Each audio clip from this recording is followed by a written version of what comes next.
city.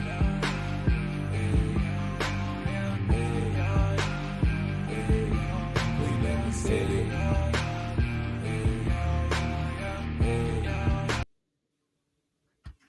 I really wanted to like hit the record scratch and then just play the music back again like Kendrick did last night. Just do it again. Just run it back. We running it back. How many times we gonna run it back? No, I'm just joking. Ladies and gentlemen, welcome as it sounds to a very under the weather Straub Bro Sports Show. Big bro here, little bro. How you doing?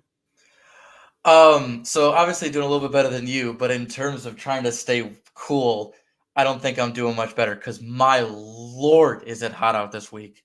It's very warm, as you see. Sweat towel here, not even cooling towel here. Not mad about it. Don't care. Yeah, your favorite guys are here, Mom. Yeah, as you hear, I'm under the weather. I've been battling something honestly since Father's Day. I didn't even get to celebrate my Father's Day. Help me with the comments there, Drew. My mouse is just all over the place right now. But I'm battling, and listen, Papa, you know me. I tough it out. So we're here. Like I said, once again, thank you for joining us here on the Straub Bro Sports Show. I'm actually going to here, turn this off, turn this back on, give it a shot, or potentially abandon the mouse. There we go. We're a little bit better now. Here on the 216 Sports Network, where you can find us. You can follow and like us on Facebook. You can like and subscribe on YouTube to find us and the rest of the crew.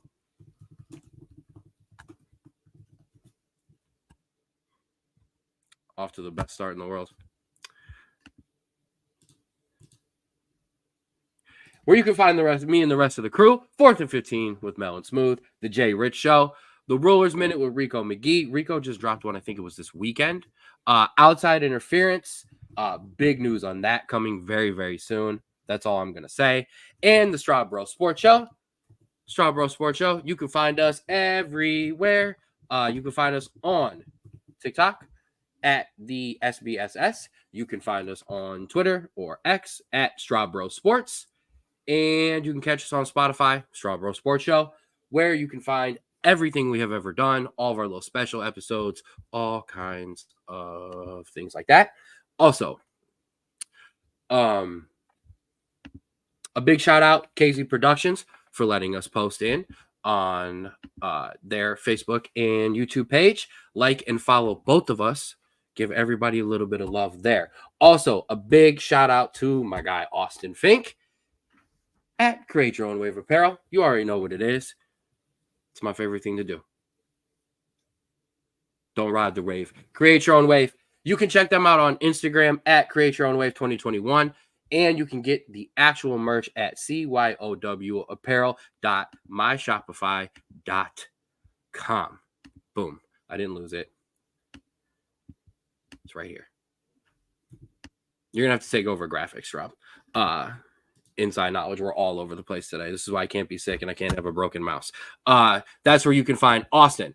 And we've got a new one, and I'm putting the graphic up. Oldtimecandy.com for all your retro candy needs. I still got the box, man. Okay. Now we've made a dent in the box. Okay. But I still have the box. Like I said, I don't want to dump it, but there's still a lot of great stuff in here. I'm definitely about to jump the Big Leap Chew. What?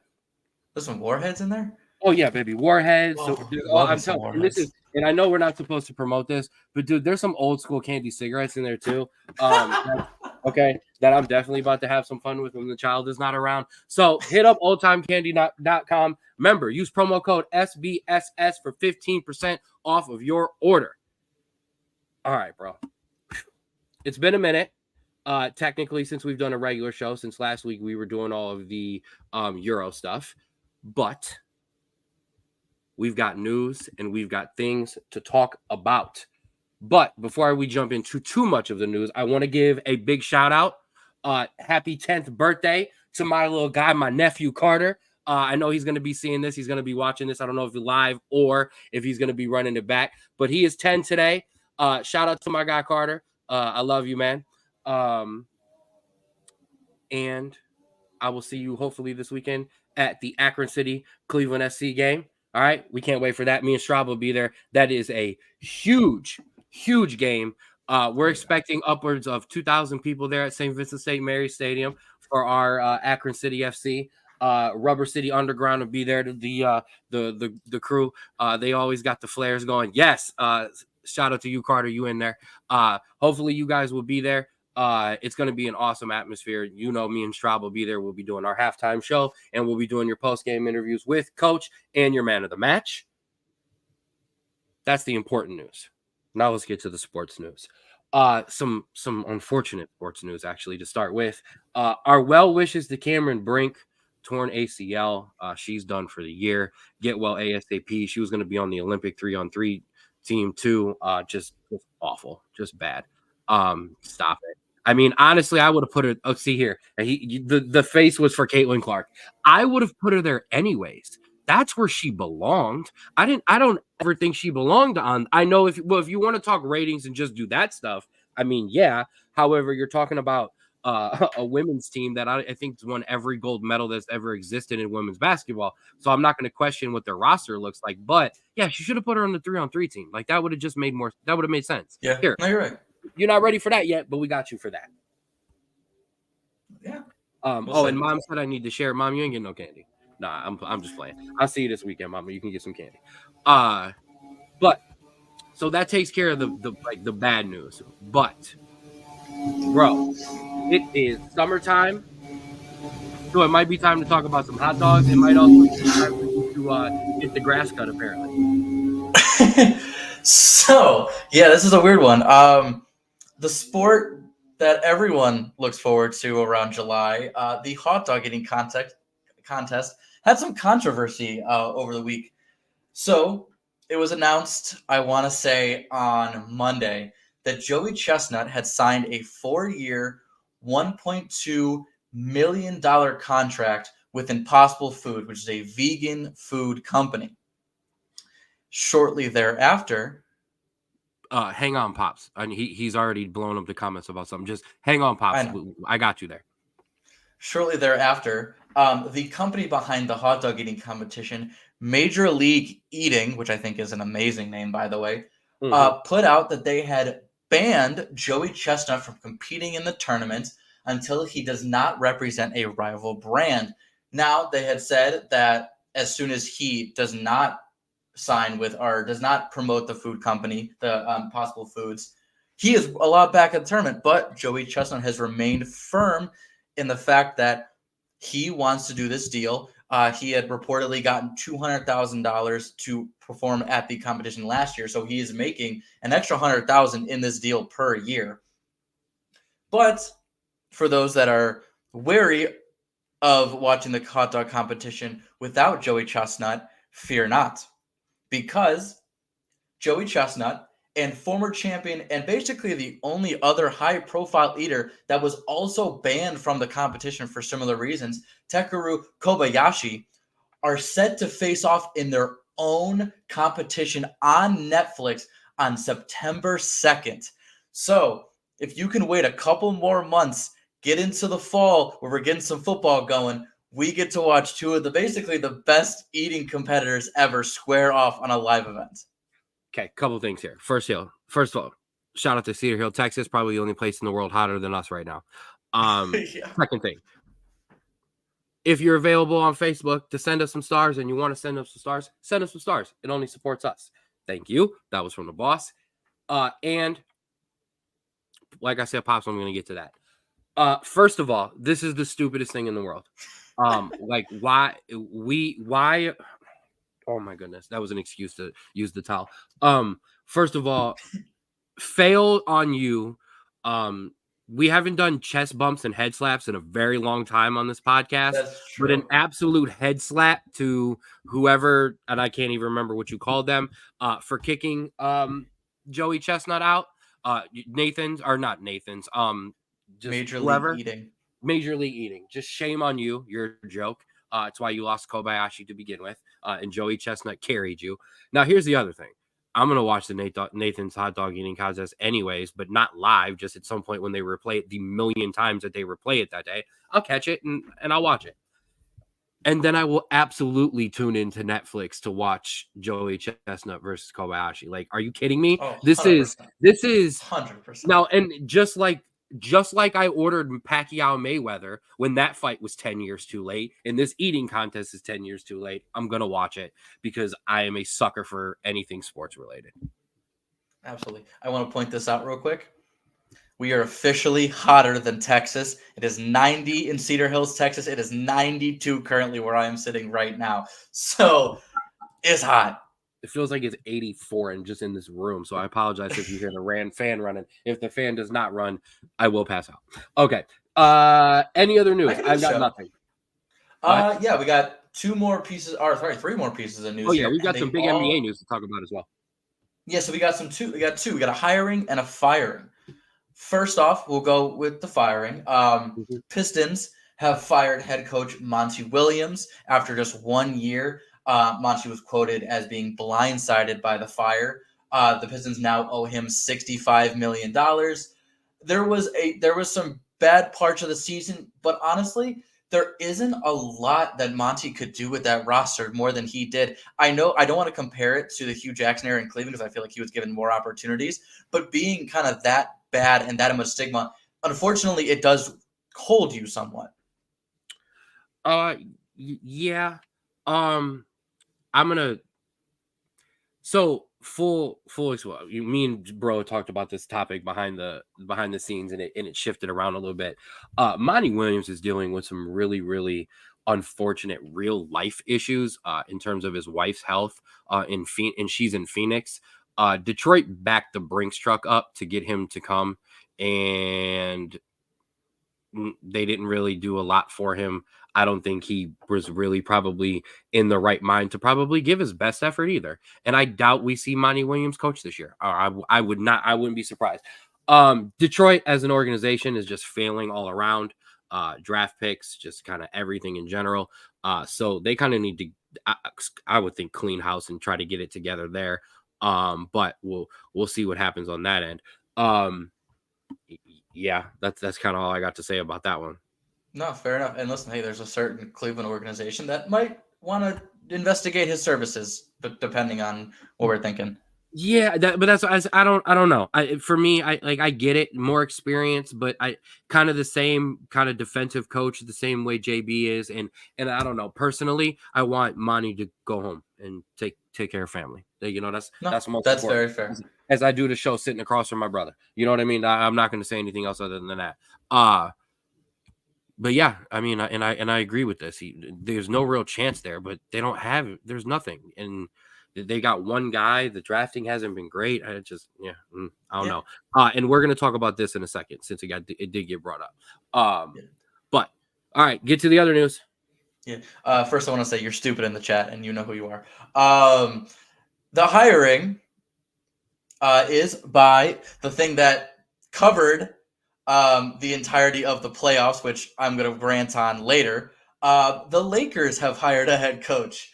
Can't stop it. I'm trying to go through this, and I can't do it either. I just noticed it. The Lakers have hired a head coach, and it is someone who has kind of been in the news of this reported lately.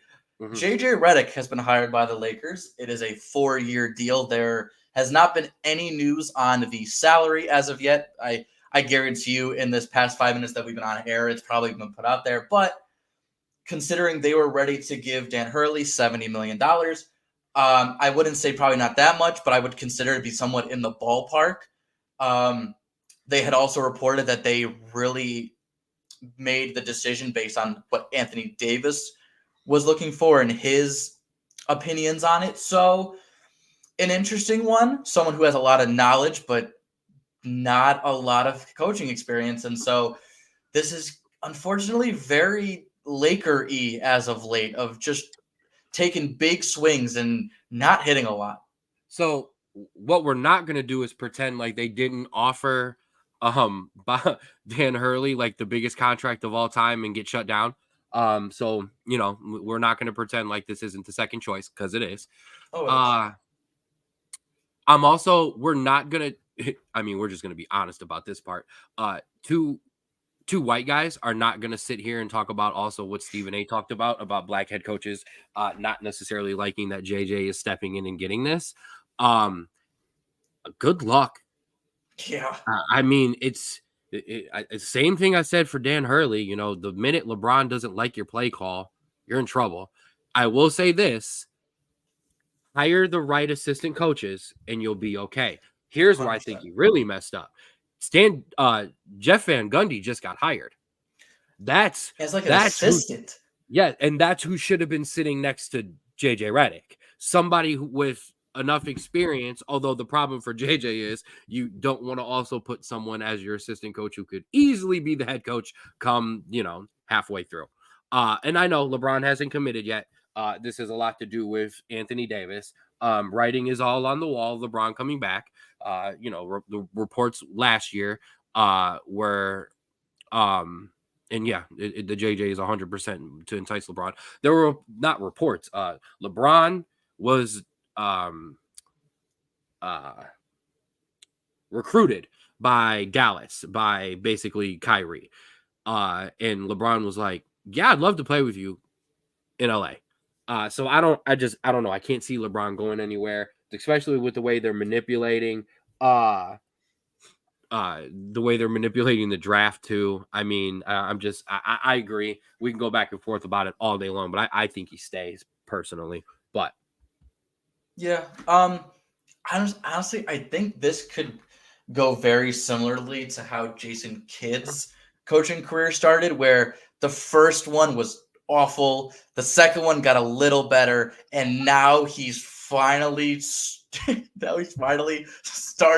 to be going. But you need that assistant experience. You can't just get kind of thrown in there. And I feel like this is where it's going to be, where he's just going to be in way too over his head, and there's just going to be a lot of drama, unnecessary. But we will see.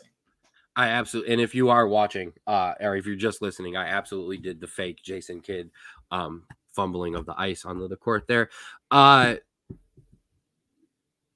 Nick's throwing up a question, and so what if Cleveland? I mean, you're going into some major what ifs there. I mean, that's now you could be playing a scenario where you wasted your draft pick on a kid who's telling you, I'm not coming here and I'm not coming to play. Yeah. But yeah, and then I actually think this is the funny part. Imagine doing a podcast with your head coach. Yeah, that's gonna have to shut down.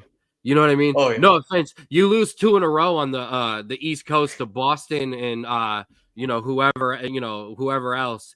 I don't think that's gonna be a good one. Well, what play should we have drawn up, coach? I don't know. Huh? Yeah, that's not gonna go well. Oh, and Fires, appreciate that. That Fire Ray shouted out the shirt. That is the official. I don't think it is currently, but it was the official warm up of the United States men's national team for the last World Cup. And yeah, Timmy Howard, shout out there. We're all United States men's national team out today because, I mean, spoiler alert, we'll just touch on it. We kick off our Copa America on Sunday at 5:00 against Bolivia. This house will be a rocking, so don't bother knocking. But yeah, that's that. Go ahead. One more bit of news. Yes. It's been a bit, but we can talk about it because it happened this weekend. Bryson DeChambeau won the U.S. Open. Although I would think that the bigger story is Rory McIlroy bogeying 3 of his last 4 holes to choke the lead and then spinning his tires out of the parking lot and not commentating until a couple days later.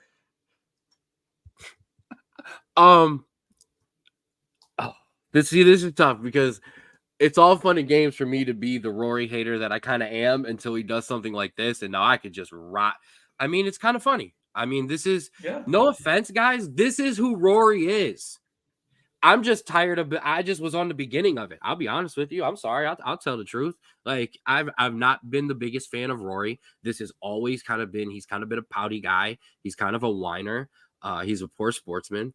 But he's also really good at golf. Like I'm not going to say that. I'm not also here to say that like he's not good or anything. But probably one of the weirdest battles of a Sunday of like 2 of the most unlikable golfers in golf, but also 2 golfers who people who like them love them. Shout out to Bryson though. He's kind of turned it around. I was always a Brooks Koepka in the Brooks Koepka versus Bryson DeChambeau contest. But a shout out to Bryson. He's like I said, he's turned it around. He has fun with the crowd. Losing the weight and not being so bulked up. You know what I mean? Has helped his game as well. You don't have to hit it 847 yards. The holes aren't that long. But I'm just saying. It's fun to So watch. I mean, yeah, shout out to him. And like I said, yeah, Rory. What about that? All right, let's move on. All right, and we're gonna switch it up. We're gonna go before we dive into some sports. We're gonna give away some awards. What award is that? Straub Bros of the Week. Brought to you by Create Your Own Wave Apparel. Don't ride the wave. Create your own and become a Straub Bro of the Week. Bro, you got one? I do have one, and this one is somebody that we're going to talk about in a minute, but I feel like has to have some sort of recognition here. And that man came back from an injury on his hamstring and decided to just, say, "Oh, that didn't affect me whatsoever." And you know who that man is? That is Stephen Kwan. Because Stephen Kwan is an absolute menace right now. This man is batting a 396. It got up to 400 today, but it dropped back down after he created an out. He is on pace to be, if he keeps this up, the 14th highest single season average in MLB history. And I think the closest one in of this time frame or this era was in the 70s, I think, because everyone else is in the 30s and 50s. No one has touched this in so long. And you know what? 5 home runs, 20 RBIs. I don't care right now. If you are batting leadoff and you are hitting 400, you are setting your team up for success every single time. And you know what? It's not even just his bat. He is a consistent threat in the outfield every single time. And it is absolutely unreal. So props to him. He is helping this team make sure that it does not fall into a slump. And he is by far one of the hottest batters on this team. And it's amazing to watch. So, and he's batting, I think, a 650 after he has seen the pitcher a third time, which is absolutely ridiculous. And he's almost, and he will, because he currently doesn't qualify for the batting title. He will gain those at-bats back, and he will finish there. So I'm just, everybody slow down. Is the Asian Tony Gwynn? I like it. He's like an Ichiro. That's what his power reminds me of. Just an all-around hitter like Ichiro. Kenny Lofton before he was inspired by Ichiro. Kenny Lofton before he wanted to hit everything out of the park later in his career. But I mean, yeah, we're talking George Brett. We're talking Tony Gwynn. We're talking Ichiro. That's who we're talking about with Stephen Kwan right now. So yeah, but we will dive back into the Guardians here in a second. Because I want to bring this up because it's what we do. Yes. My Straub Bros of the week because my Straub Bros of the week because I've got more than one.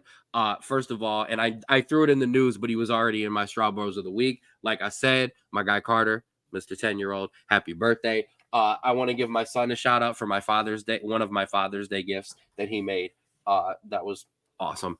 And we have a huge game this weekend. So my Straub Bro of the week, Akron City FC, let's go get it. Big game against Cleveland. Chance to separate themselves in the standings. Like I said, we will be there. And you should be there too. If not, join in on the stream. I will share the link on our social medias so you can find the link as well. And while you're at it, jump back to last week's show. We had Evan Littress with us to talk about the Euros. Evan was awesome. Long-winded like the two of us, which made it for an entirely exhaustingly long show, but it was still probably, I want to say, I'll put it up there with any Euro podcast that you have out there or Copa America podcast that you have out there. And while it's going on, and we're going to talk about it, go back and watch that episode as well. All right. Those are your Straub Bros of the week. Those are the people who separated themselves. And now let's do it. Let's talk about the NBA Finals real quick because they are over and done with. And guess what? I was dead as wrong. Yeah. 4-1. Celtics win their 18th championship. Boo. I'm not going to pretend like I'm a fan. However, I want to say this. Yes, I had Dallas. Okay. And I had Dallas and I had Luka and Kyrie sharing the MVP. So listen, horribly wrong. However, I did get something spot on.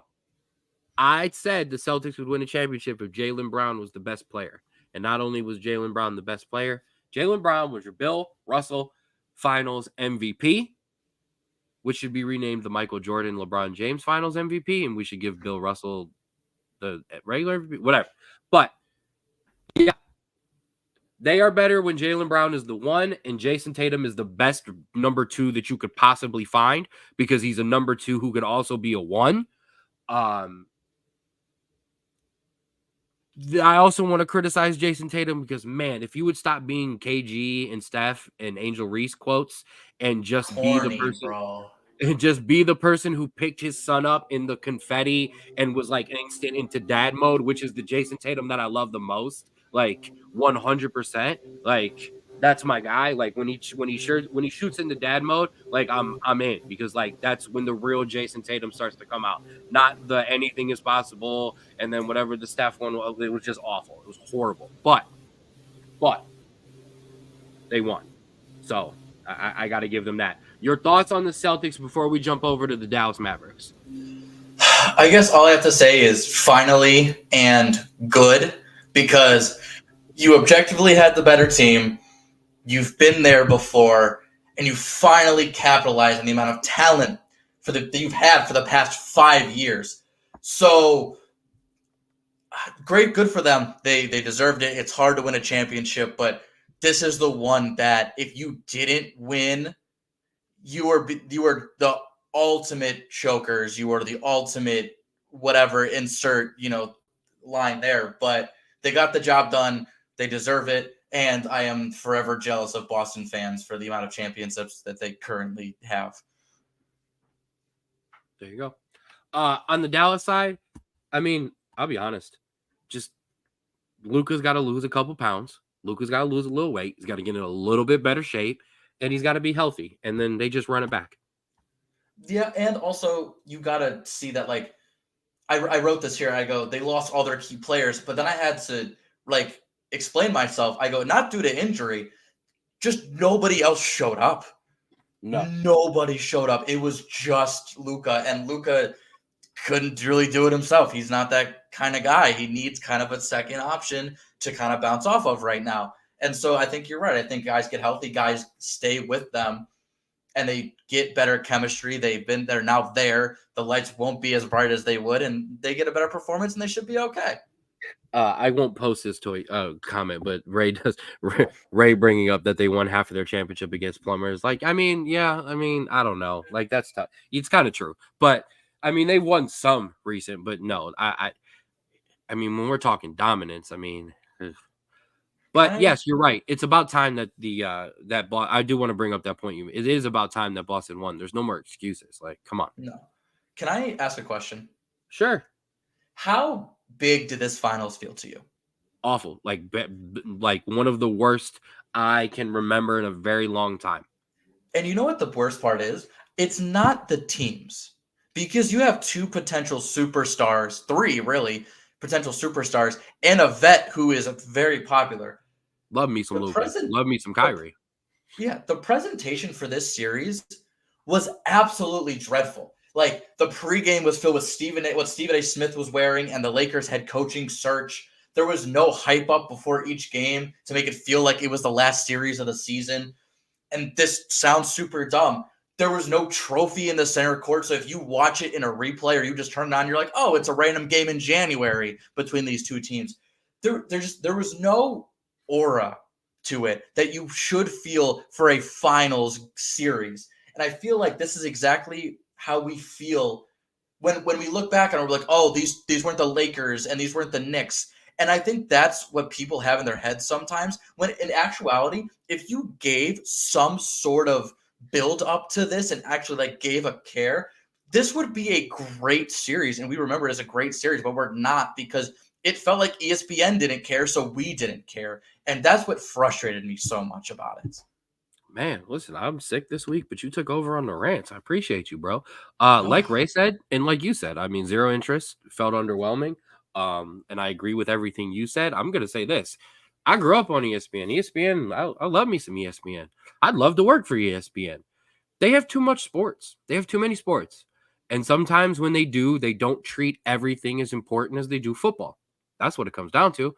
Because if this was the college football playoffs, I mean, it would have been all over. I would have cared more about it if my pregame show was Shaq, Kenny, EJ, and Chuck.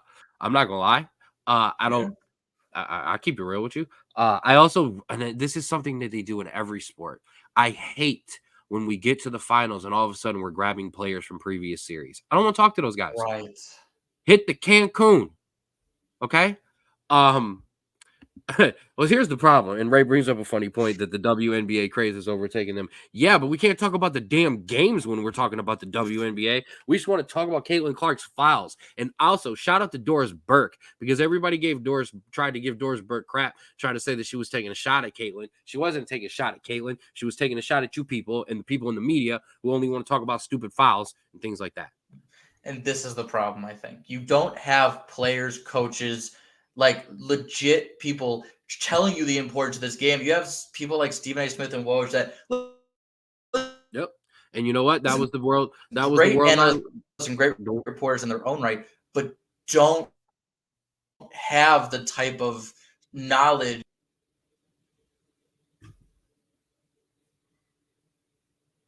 Oh yeah, they don't have the type of knowledge and insight that the players and coaches have, or like the importance of it. And that's what we got from inside the NBA is all these guys, like they would joke around and stuff like that. But when it came to actual analysts, it was so good. And it wasn't just theater or overreactions on everything. And that's what I think is the worst part of it. Okay, I'm gonna reiterate. I would like to work for ESPN, so we're gonna not just blast Stephen A. Smith on the Straub Sports Show today. I understand you. My thing is also, Woj shouldn't be up there. Woj should just be a guy you bring in. I mean, but they have guys. You have Tim Legler, like you had JJ Redick. Like you should have had those guys up there. Those should have been the guys. But yeah, underwhelming.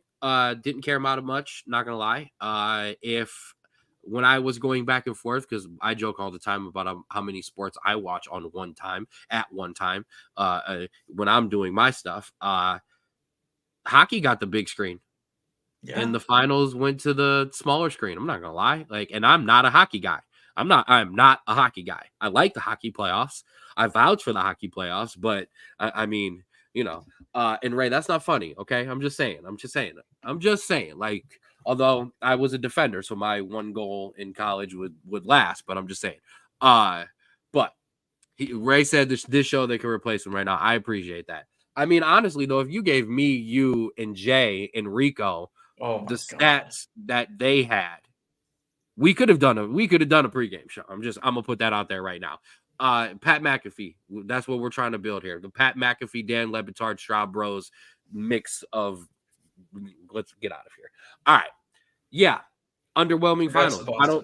I don't want to. Yeah. I don't even want to talk about it anymore. Let's get to the important part. Let's get to what we. Oh, yeah. I guess we'll talk about the hockey. My bad. Florida.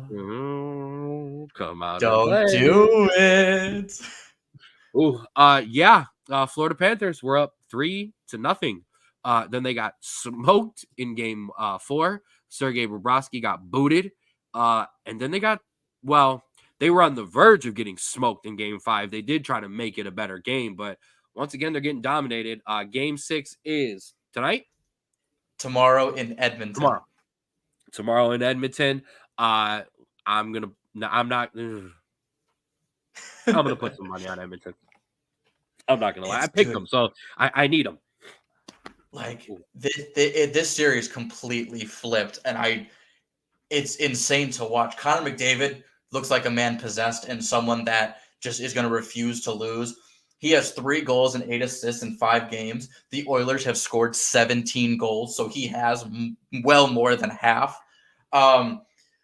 If this goes to game 7, can the Panthers recover on home ice and win? I mean, I don't know. Losing 3 in a row, I know it's possible because Edmonton didn't, but how do you do that with a team? How do you win 3, think you have it in the bag, lose all momentum, and then try to rehash it in a last-ditch attempt? I mean, I'm not. I have to do it. I mean, I wouldn't count Florida teams out in Game 7. People from Cleveland. No offense. Don't do But that to me. I know. I'm sorry. I also apologize because all of the sniffling, and I had to mute because I had to do a little bit of hop to a off of the screen on that thing. But yeah, hockey. Game 7, Game 6. Let's go. Like I said, I'm putting money on the Edmonton Oilers. Listen, I think Edmonton gets this one. I think it goes to 7. I don't know. When we get Game 7's on Monday, by the way, so Game 6 tomorrow, Game 7, if necessary, on Monday in Florida. So I'm gonna go Florida wins in 7. I think they rally and get it together, and so yeah, I think 7. I think Florida's in 7 still. I think Nick got me there. We're getting out there. Comments are delayed, so I'm gonna throw that and hope that maybe that was for me, or that might have been something. It is for you. We're getting out of here. Okay. Listen. I picked Edmonton. I'm riding with Edmonton. All right. Now let's get what I wanted to talk about. It's time to guard the land, baby. Let's get back into these Guardians talk. Yeah. Well, actually, let's talk about the rest of the major leagues, and then I want to come back and just spend the next 45 minutes. Even Dad did it in the comments. That's hilarious. It's taking over the show. It shouldn't. Hop 2 on them stanka booties. I'm stamping this now. We're not getting any further. Let's talk about the rest of the major leagues. Obviously, as you see, while the Guardians have come back to earth a little bit in the division, we're kind of standing out. Like, we're better record, or about the same as the Mariners. Or no, I'm sorry, better record than the Mariners. Nobody wants to play around in that AL East with the Yankees and the Orioles right now. But we're doing it within the division, and that's what's the most important part right now. That's what I want this team to continue to do. No, you're absolutely right. You're absolutely right. We were thinking potentially the Yankees would come back down to earth if Judge had an injury off that hit by pitch, but X-rays were negative. Thankfully, he's not hurt. So the Yankees are going to continue to be the Yankees and destroy the Orioles. Listen, they're having a great season, but you can't do anything when the Yankees are playing like that. I mean, but that's your wild card team coming out of the American League. Oh, that's the best wild card team coming out without a doubt. The Mariners, doing Mariner things. We took 2 from them, I want to say. So, listen, continuing to play better. Houston jumping up to that 2 spot after an abysmal start is pretty impressive, even though they're still 33-40. And the White Sox are still being the White Sox on pace for the worst record, one of the worst records in MLB history. That's not great. So, but the rest of the division looking solid. No, and Dad had made a comment that the other 2 teams, and I'm up on another comment, so I can't look back at it, but that their other 2 teams are playing better, and they are. Royals and the Twins are going to battle us. We got to keep playing this way. But what is nice is Houston and Texas have digged themselves such a hole that we actually might be able to sneak into one of those wild card spots that I originally didn't think it was possible. But this team is consistent. I've been waiting to put this comment up. I scrolled back up. This team is starting to feel special. It kind of is. The starting pitching is what it is, and I really don't think this team is going to make a big move. I think they're going to ride this out. I think because of Bieber being unhealthy, Tristan kind of having the off year. I don't think they're going to go make that move. I'm going to eat some. I'll absolutely eat I'll eat the shit there. This feels like 2012, 2013 AL Central, where the White Sox had PV and all of them, and the Royals had that. Were like, I think around that World Series run, and the Tigers had Verlander, and we were okay. It's crazy how this just flipped. It was coming. We saw the writing that these teams were going to get better, but like the jump that everyone in the Central has had is really good. Yeah. I agree with Nick's comment that Tristan has not been great outside of 2 starts. But the problem is, what are you going to do? Now, I guess the question would be: have any of these kids come up that you're done with, and you'd be willing to package for a pitcher? I'm not really too sure yet. I'm not going to lie to you. I don't think Vogt is too sure yet, and I think that's why we haven't made a move. I think he thinks this team is a year still away, which is scary when you're 44 and 26, but this is still a young team. Like, but it's not young in terms of guys are going to go in. Oh my goodness, can they repeat next year? No. Steven Kwan can repeat this. Jose Ramirez is Jose Ramirez. Josh Naylor is being Josh Naylor. We're seeing what Tyler Freeman can do in his spots. We're seeing what Arias has been able to try and do. We're seeing what Fry can do. Bo is giving a hell of an effort. He had an RBI last night. I understand, but the problem, I understand, right? His arm is hanging on by elastic bands. I mean, and I agree, we probably should have shut him down, but it's why I don't think we're gonna make that move, because I don't think they thought they were gonna be here. So I believe that the vision was, okay, we take this year, and then next year we see which of these guys we're done with, and we're in the beginning of it now. Everybody's like, yo, let's go get a guy. Who you giving up? Because that's the other thing. And that would be my question to you, Straub. That would be my question to Nick and Ray. Everybody says go get a pitcher. Who you trading, guys? I haven't heard that back yet, because I don't know either. So let me give it an opinion here, and I want to see if you think I'm correct on this. And of course, Dad loves him some old veteran. Oh, I was thinking fries. But I love me some fries too. But I need to lose some weight, so I got to stop with the fries. So I'm going to give you an opinion here. I'm going to see if you agree with this. Okay. If this is Tito's team still, I believe we would have had a pitcher by now. Made a trade for a pitcher by now. I think because, one, this is Vogt's first year with us, but two, his first year in general, he is taking his time with his actual assessment and development of players. Because Tito's known for and is a quick pull on a lot of guys. I think Vogt, because he's so young, has some patience. And I think that's why it's a year away, because he sees the unluckiness we had with our pitching, and he still isn't sure on the actual talent he has at his disposal. And so I think that's where we're kind of waiting at, where we're used to the Tito. If we're ready, we're ready. We're going all in. And I think having some patience here is what we're going to do, but I think what we all have to have in this team, because there is so much talent that is yet to be fully realized, that I think that we need to just be a little patient on this year. Get those young kids some playoff experience, get them used to that type of environment, and then next year go all out with what you have. I mean, basically, we're on the same page. Like, yeah, if this was the second year, I mean, the move would have been made. We would have, and not even Tito. I take the Tito part out of it. Yes, I agree with you. If it was a Tito team, we would have.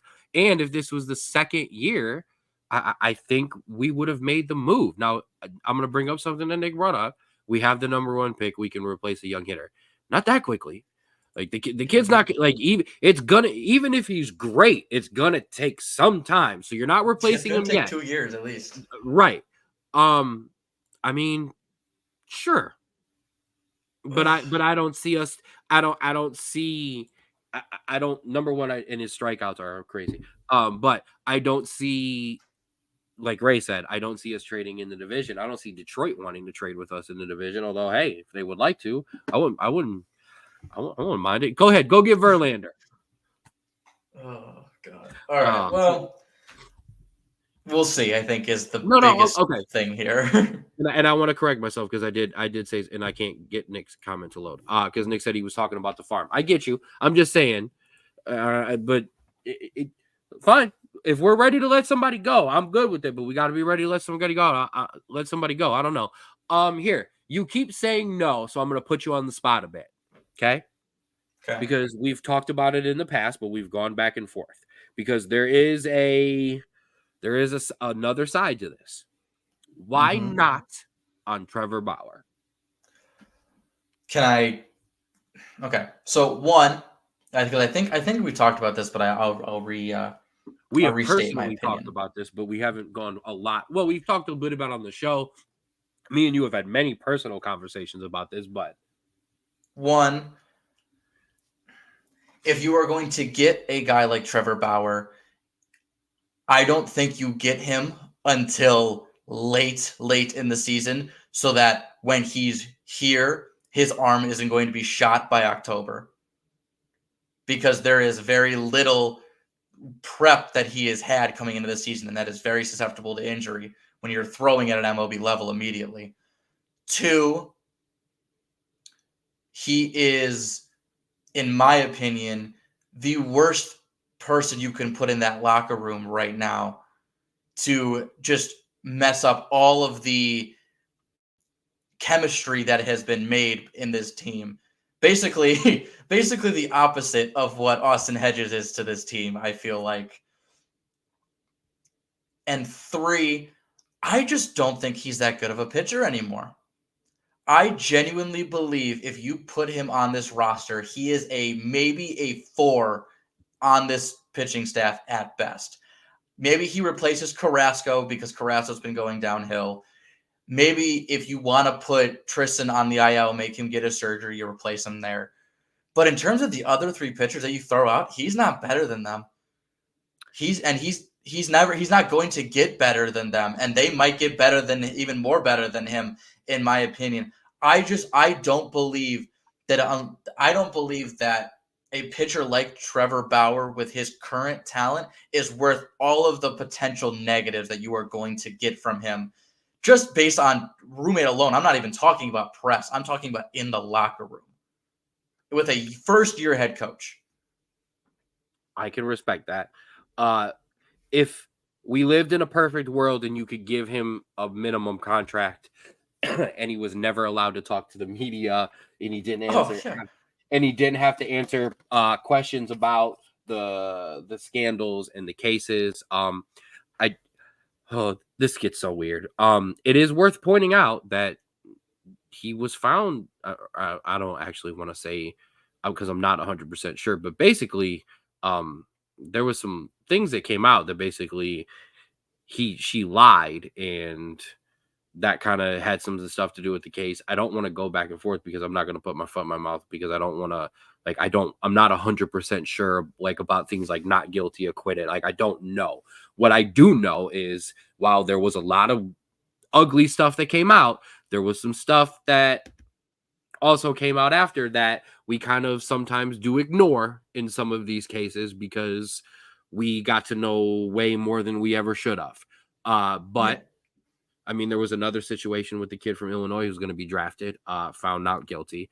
But just saying, I do disagree with you on this. I mean, if you're talking about a team who's first in the division is making a playoff run, Trevor Bauer could absolutely give you some innings if you're trotting Carlos Carrasco out there still in September. Sure.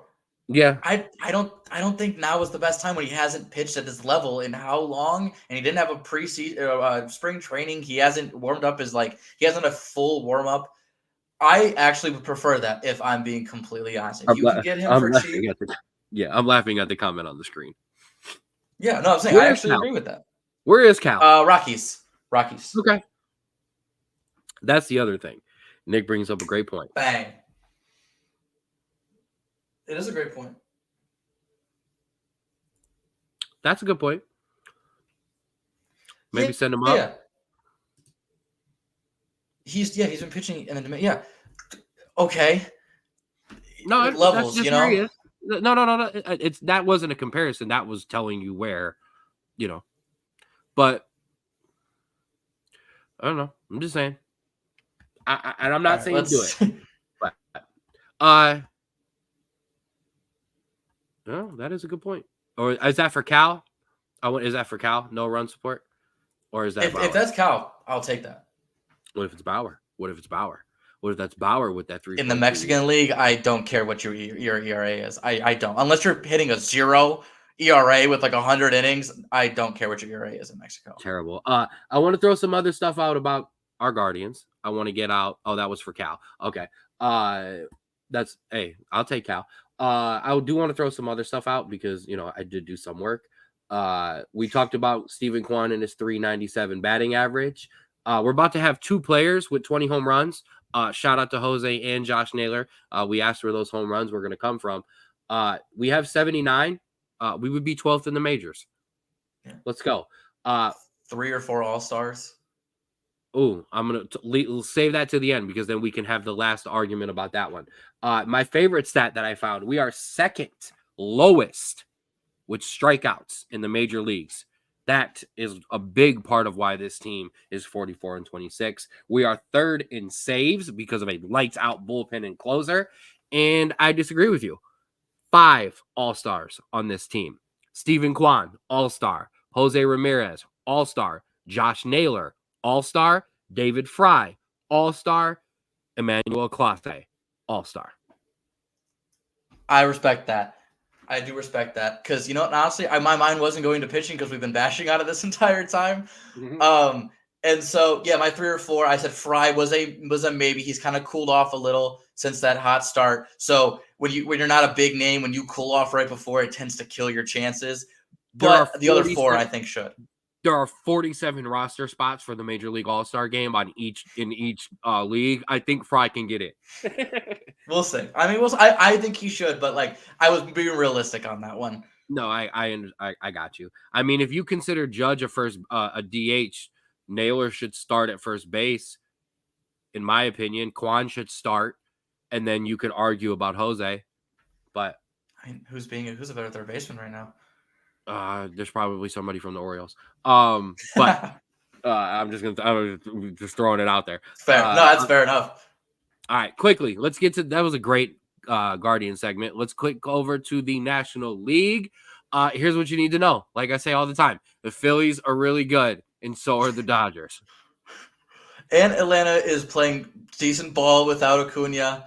Yes, they are. The Diamondbacks going from second last in the division to second best in their division. That's actually, well, the Padres and the Giants have just sucked.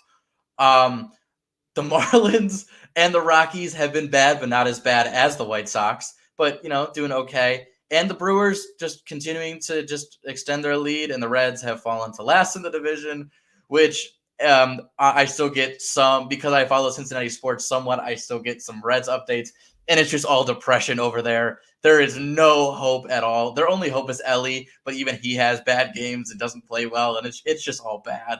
Over under 3 years before Ellie De La Cruz is playing for the Dodgers or the Yankees. Or the Mets. The Braves. Oh, the Braves. I was going to say maybe the Mets.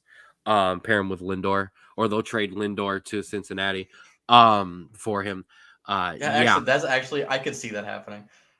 That's a full circle. Come back to Ohio, just not to the team you want to actually be at.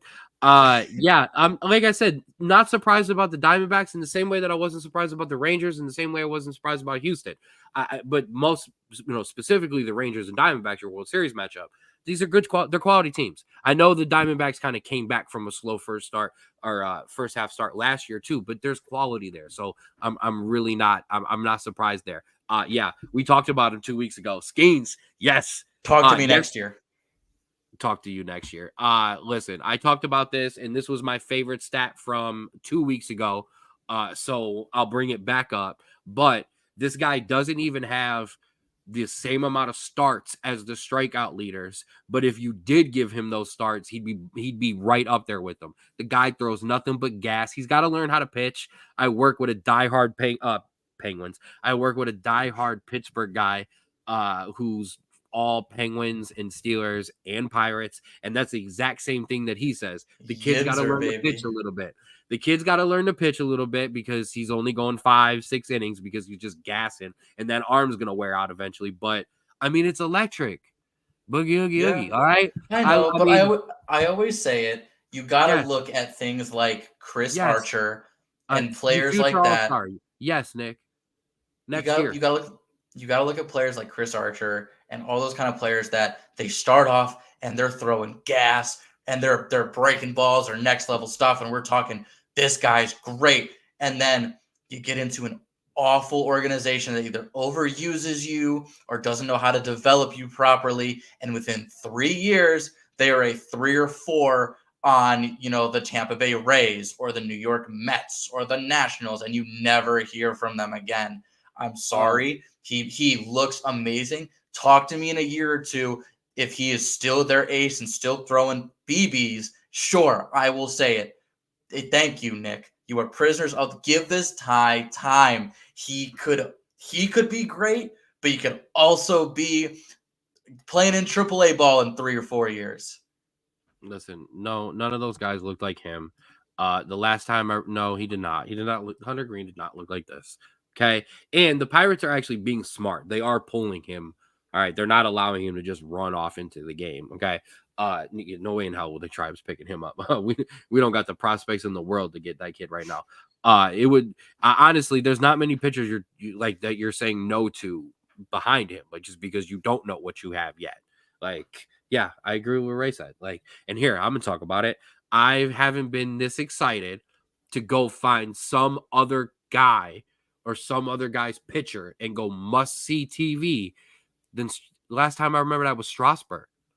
Okay, that's the last time I was seeking guys out. Oh, I know I want. Ohtani's was pretty electric. Oh no, yeah, Ohtani. But a lot of that was also the batting as well. It wasn't just the pitching. Like, you're right. You're right. Just pitching, yeah, it was Steven Strasburg. That's the last time I remember being like, I want to know when a guy is pitching. I got to see this. I'll find it. I can't because baseball sucks and isn't anywhere on TV, but I'm trying. Except on Sundays. Hey, woo! I mean, I love you. Listen, I love me some Sunday night baseball. Okay, you're talking Harold Reynolds. You're talking Joe Buck. You okay? Or not Joe Buck. Yeah, I can't even. Eli Morgan and yeah, we're talking old school. Yeah, but I like me some Skeens. I'm not gonna lie. All right. Enough of the baseball. Not enough of the baseball, but all right. We're rolling through this show today. Like I said, it's summertime. Only a couple things to talk about. So it's time to jump into some footy. It's time to clean up on some Euros. The first leg of games are complete. We've now started to jump into the second leg, and it's not coming home yet. That's the first thing I got to say. Shout out to Denmark for tying England, but we'll get to that one in a second. But we will start with Group A real quick. Germany, has moved on. They have advanced. I keep knocking my son's thing over. They have advanced. Scotland got them a point. Although you have... I don't know what happened there. That does not look right. It's not. So the points are correct. The teams are not the right order. It's Germany, Switzerland, Scotland, Hungary. Thank you. That is my bad. I don't know why it happened there. It was a late night last night. But go ahead.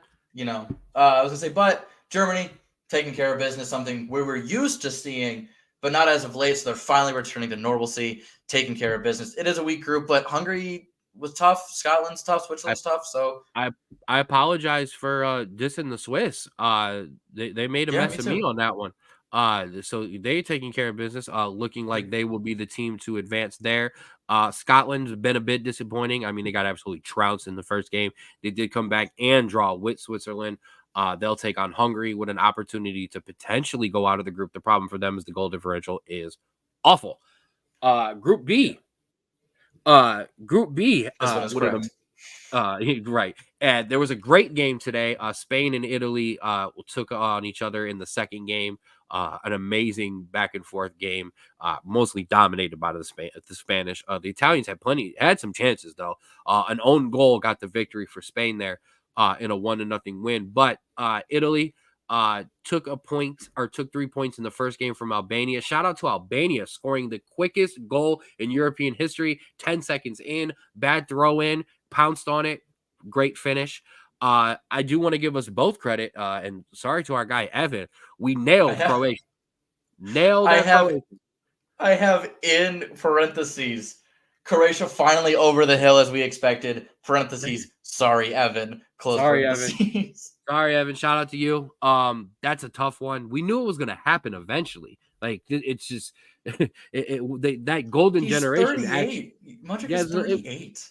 I know, and they need to get some youth in there. They need to get some more. They need to get some players. This team needs to get turned over to Kovacic, and they kind of need to roll from there. bringing in some youth. So yeah, we knew that was going to happen. Rolling over into Group C. Like I said, it's not coming home yet.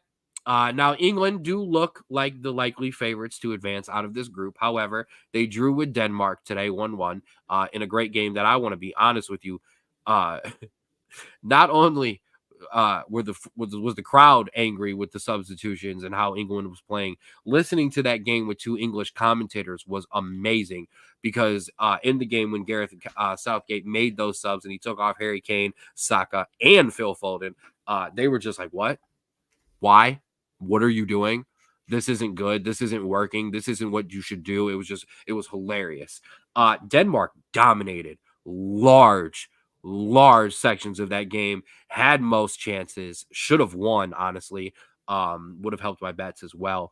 I'm not doing too bad on the Euros. I'm not going to say if I'm positive or negative because we don't go into those type of things, but yeah. Yeah, I mean, not that y'all want to talk too much about Greg, but yeah, Gareth Southgate just looks shambles. Does not look great. Not surprised. I don't think he's a great coach. Surprised about England. I mean, I said it last week. If the England that comes to the Euros is passive, they are not going to do anything in this tournament. And listen, if you are conceding possession, well, okay, so first of all, Southgate, along with Greg, is a possession-based manager. They want all of the possession most of the time. If you are conceding most of your possession to Denmark, when you have to play the Netherlands, France, and Portugal in the next rounds, you aren't going to do anything. They're going to get out of this group because they have to play Slovenia. And Slovenia, while good, is lacking in just some talents. I think the talent's going to override it. I don't think they're going to get past the quarters with this mentality, man. This is absolutely terrible. I've never seen an English team this bad with this much talent before. And I know you might be able to bring back, with Rooney and Lampard, but I don't think they even looked that bad. They were just disjointed.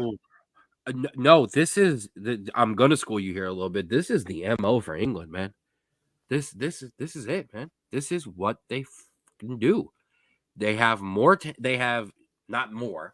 You can line them up with France. You can line them up with Portugal. You can line them up with Brazil. You can line them up with Argentina. You can line them up with just a myriad of teams, and they line up 1 through 11. Okay, and into their bench with quality players who play in the Premier League. Jude Bellingham just won the Champions League for Real Madrid. Phil Foden just won a treble and then a back-to-back, or then a championship year this year with Manchester City. Harry Kane, not won a damn thing, but scores a lot of goals. Saka, an amazing season at Arsenal. Declan Rice, an amazing season at Arsenal as well. And I'm not exaggerating. These guys had great seasons. The problem is they come into this England squad.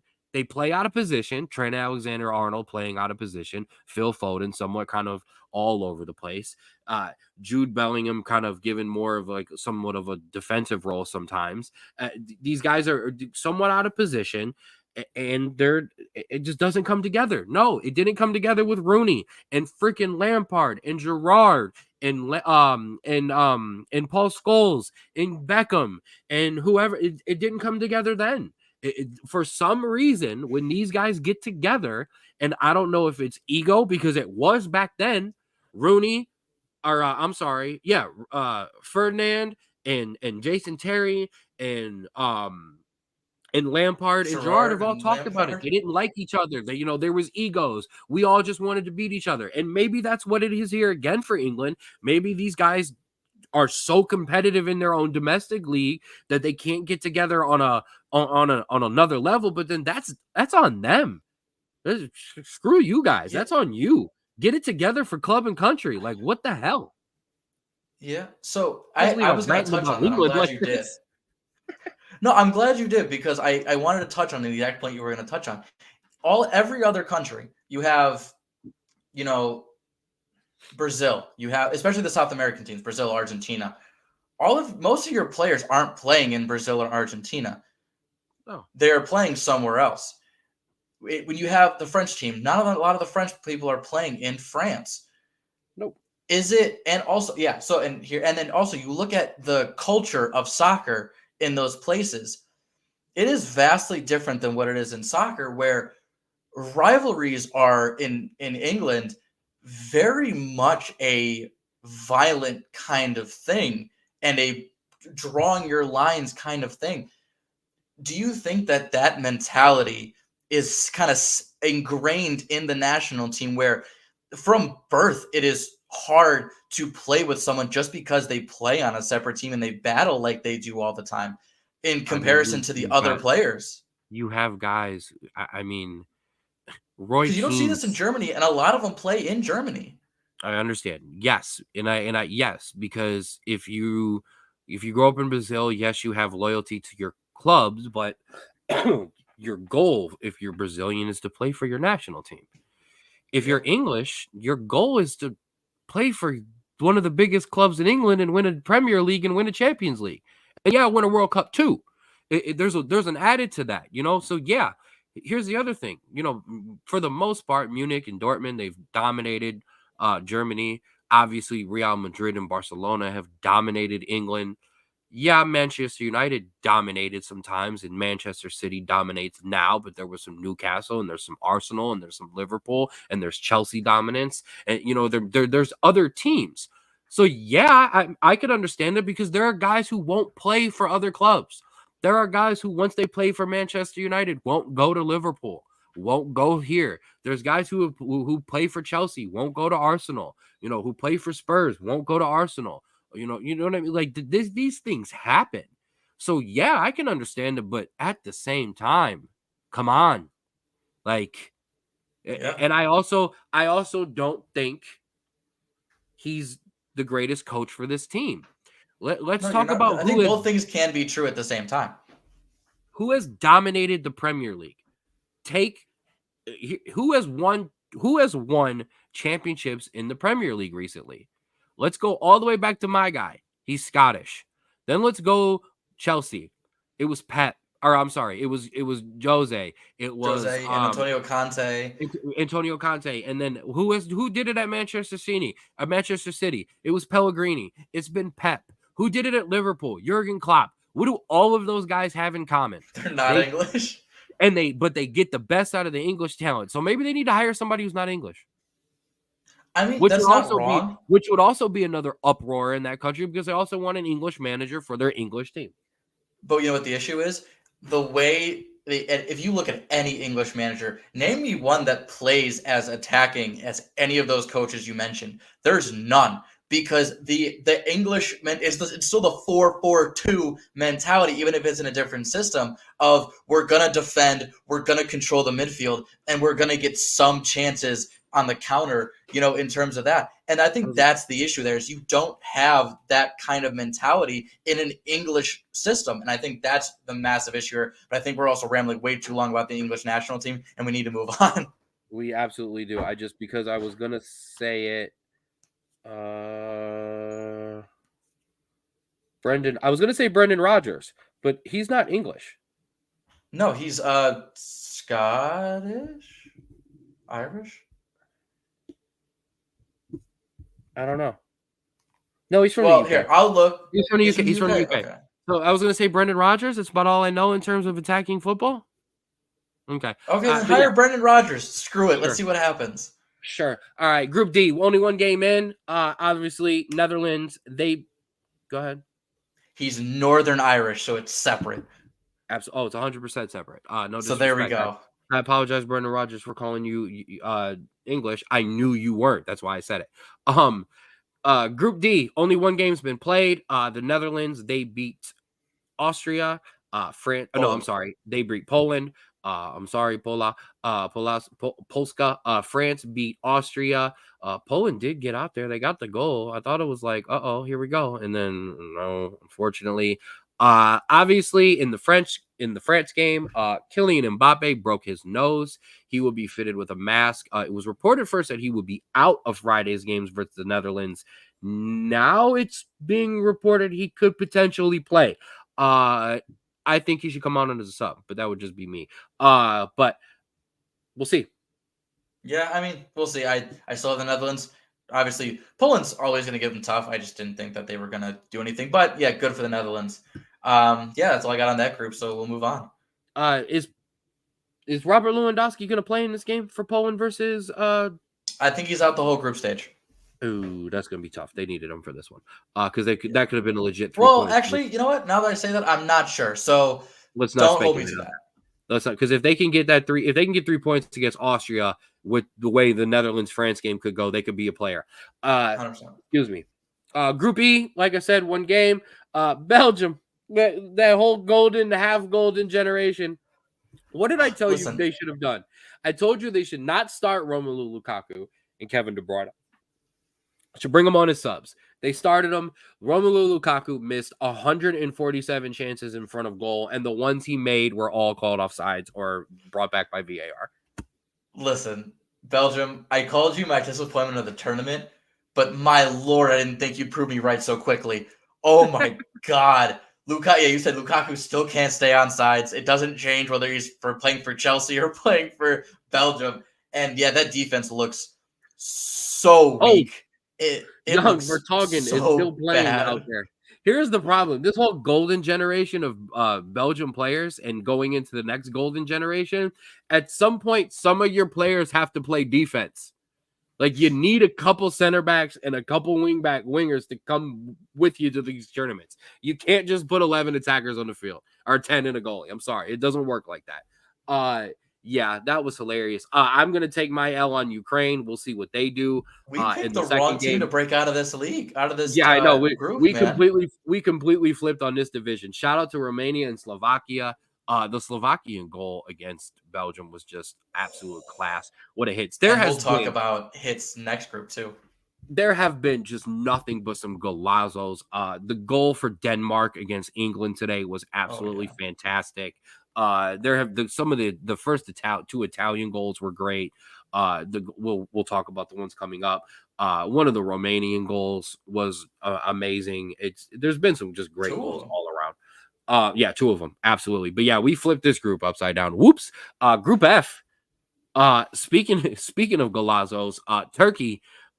With just probably, I think, the goal of the tournament so far, maybe, I don't know, but Shaqiri's was beautiful too. We'll get to those because I want to give some shout outs there. But yeah, Turkey has won, and my winner, my team, Portugal, they looked really good. Got lucky. You know what? I don't want to say we got lucky because you can't. What we've learned, if you're not, when you're you cannot hold teams. Teams are going to score on you. And you cannot sit back like that for very long. Eventually you're going to be able to, but Portugal dominated. Cristiano Ronaldo looks good, but not the problem. The whole thing about there's only one ball. Those Portugal players are playing for each other and they move the ball. I'm very impressed. I was a little nervous about it, but they look fine. And honestly, I think that this game is kind of going to be a wake-up call. Not that they played bad, but that they need to play a little bit more clinically. Because listen, those 2 goals were off of deflections, off of Czechia players. And so just a little bit more, consistency, a little more being clinical, and I think they'll be just fine. But they're playing Turkey on Saturday, and Turkey looks damn good. And that's going to be a fun game. I expect Turkey to make it out of this group, and I expect Portugal to make it out of this group as well. But I 100%. Georgia, yeah. I know it's a -2 goal differential, but they looked actually pretty good. Like, I was pleasantly surprised. They're not going to make it out of the group. There's just not enough quality there, but they're gonna be fun. They're gonna be fun to watch. 100,000%. Those games will continue. Wait. Yep. Those games will continue this. Like I said, there has been, I've been watching all of them. Don't tell my boss. As I'm working. Don't tell mine either. Yeah. There was 3 today, and then we had somebody in Serbia and Slovenia today. We had England and Denmark. We had Italy and Spain. Tonight, Copa America kicks off, and Messi and Argentina kick off tonight at 8:00 on Fox or Fox Sports, one of the Fox networks, not Fubo, where they're trying to get people to pay to watch the Euros in Copa. We'll talk about that at another time. Taking an L here, Fox, in your soccer coverage, especially making me listen to Alexi. It making me listen to Alexi Lawless. Why do you think I wear this shirt? I'm missing.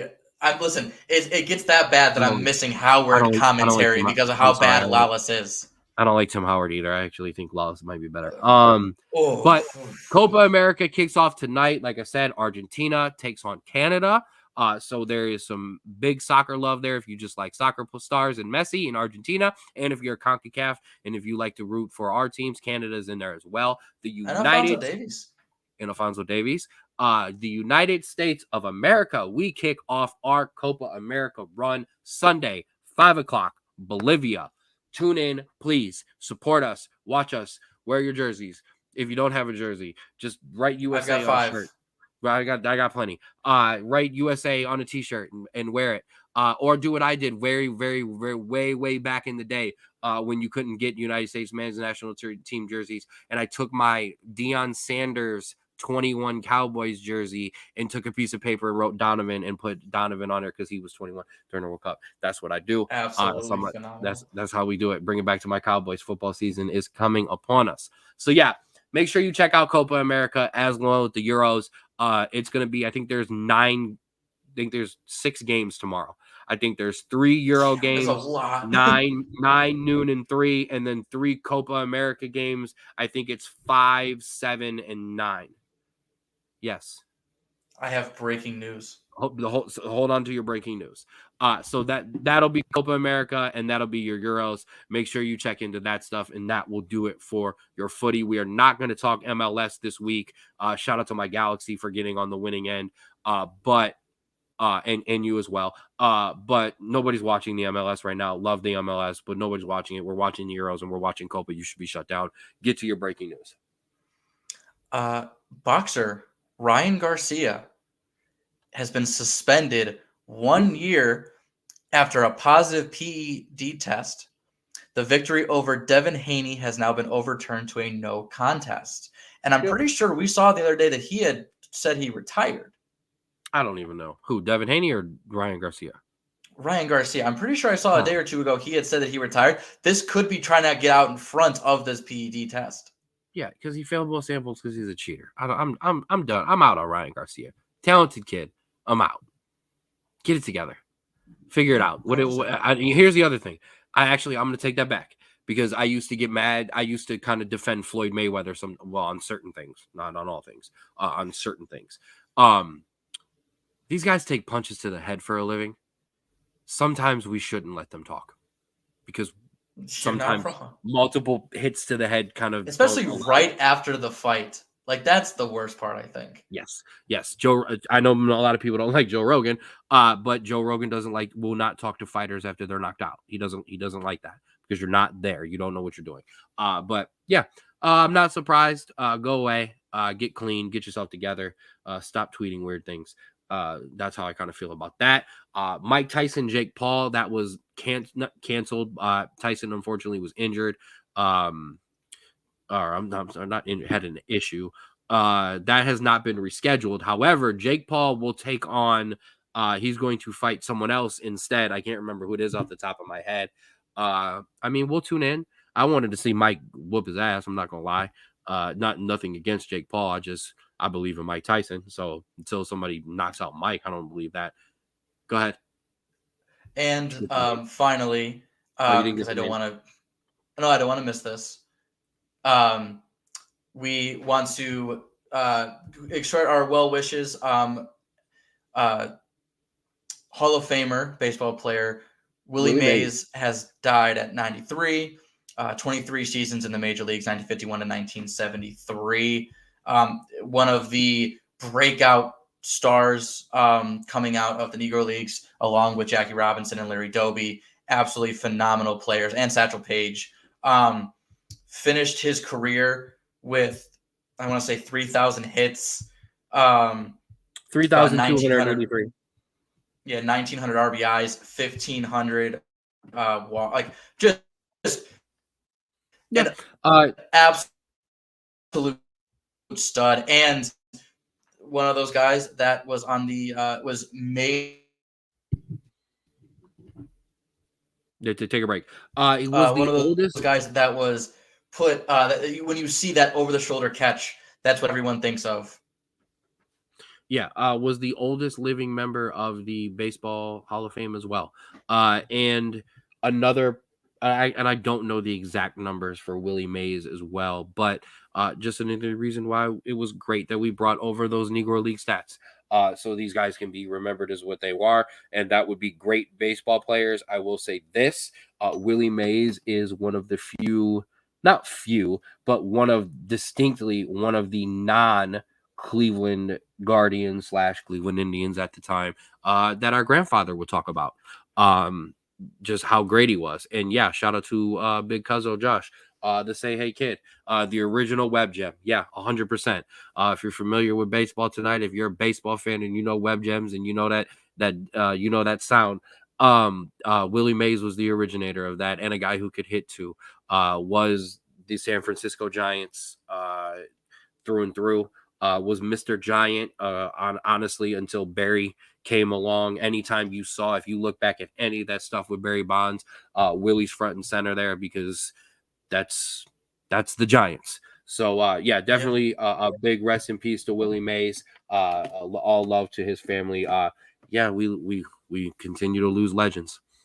Unfortunately. But yeah, and of course, I know Dad's gonna bring it up. Yeah, that catch was against the Tribe too. That over the head catch that any of us who have ever played baseball have thrown and made the catch ourselves, let alone tried to do it ourselves. So we are doing ourselves. So we raise our glasses to you, Willie Mays. Rest in peace. I did want to throw something out there because I did kind of just dismiss the MLS there on our Euro segment, and that we weren't going to talk about the MLS. I want to give love to Shaqiri, the first MLS based player to score a goal in the Euros. And then we had our first, when Slovenia scored, we had our first Slovenian league based goal as well. I meant to get those into my Euro stats and I absolutely forgot there. So I want to throw that in.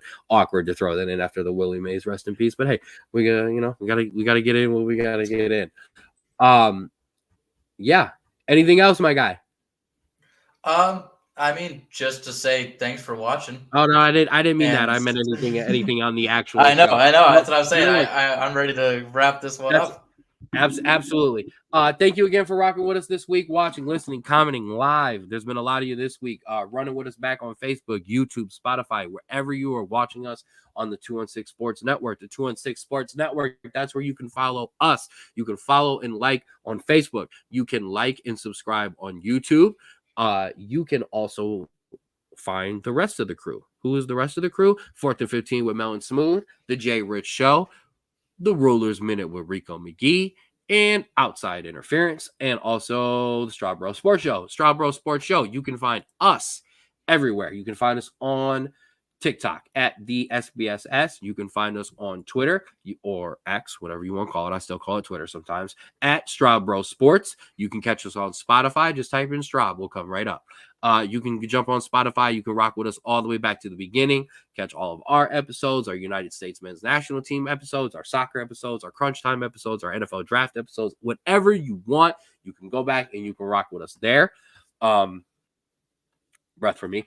Shout out to Casey Productions. Like I said, we're in the YouTube page today. We appreciate that. Make sure you like and follow both of us all over the place. It does nothing but help all of us. As always, shout out to my guy Austin, CYOW. Create your own wave. Don't ride the wave. Create your own. Make sure you check them out on Instagram, CYOW Apparel 2021.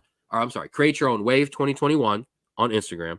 But CYOWapparel.myshopify.com. Check out Austin's stuff. We have got some polos coming in that we're going to be able to rock and look professional when we're doing our interviews. Big shout out to my guy Austin. He cooked those up for us. Those are coming soon. And check out all his stuff. I'm about to order some shorts from Austin. And that's a big thing for me because I'm picky about my shorts. But his are fire and I want some. So check them out as well. And as like I said, that would be for Create Your Own Wave. And make sure you check out alltimecandy.com. All your candy needs from the freaking 20s to the 90s. Look at this box, guys. Look at this box. Go get some candy. All right. Yeah. Oldtimecandy.com. Promo code SBSS for 15% off your order. Nobody sells it like me. Shout out to Barb. I appreciate that. And we appreciate her and Austin. Like I said, little bro's got nothing else. Thank you for rocking with us. We really, truly appreciate you. I'm under the weather this week, so thank you for bearing with me with all my mistakes and mess ups this week, because I know there's been an absolute F ton. They're great. Shout out to Ray. Ray ordered some boxes. Oldtimecandy.com. I'm glad that you gave that endorsement. 80s decade box can't go wrong. There you go. Live endorsement from somebody who's eating the candy himself. I love it. I love it. Appreciate your love, mama. Strabo, I will see you on Saturday for Akron City, Cleveland, round 2.